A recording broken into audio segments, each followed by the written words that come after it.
Now that you have a few days of working with MyFitnessPal, I want to show you how you can easily create recipes and meals. So the first topic that I'm going to go over for you today is how to save a meal, because that's going to be the easiest.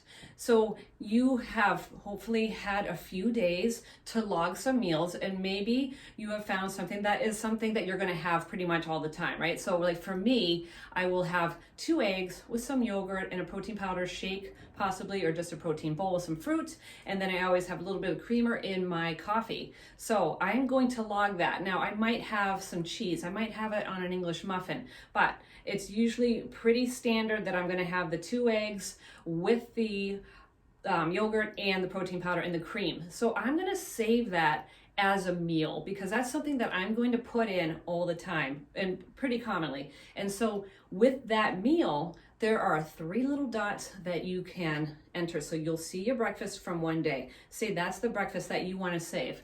At the bottom of the breakfast area, there's the 3 little dots. You're going to hit those 3 little dots, and then you're going to hit save as meal. And then you want to name that meal something that you're going to remember. So I call my usual breakfast, breakfast 1. And then I have my alternate breakfast, which is breakfast 2. That's going to be like my oatmeal breakfast that has a little bit more carbs, and I'm going to have to add some protein to that as well. But I like to have a little bit of freedom with my food, which is the brilliance of MyFitnessPal.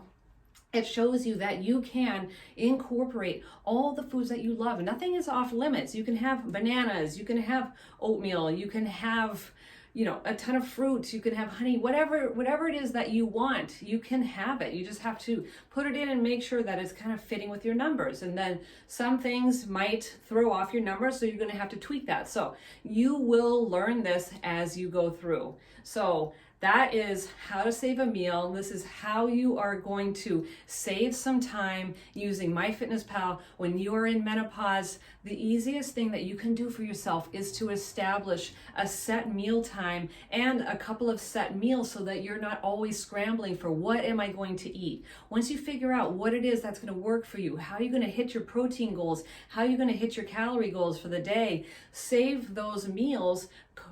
Remember to call it something that you can easily go back to, and then all you do is you just plug that meal in for those days. So I hope this helps. Please hit the subscribe button. I will include a link to get so that you can get my weekly newsletter, and also I have a PDF of all this information all in one. I will include the link to that so that you can get this in an email format, and I'm going to issue a challenge to get in that protein, and I hope this is helpful. I will see you on the next video.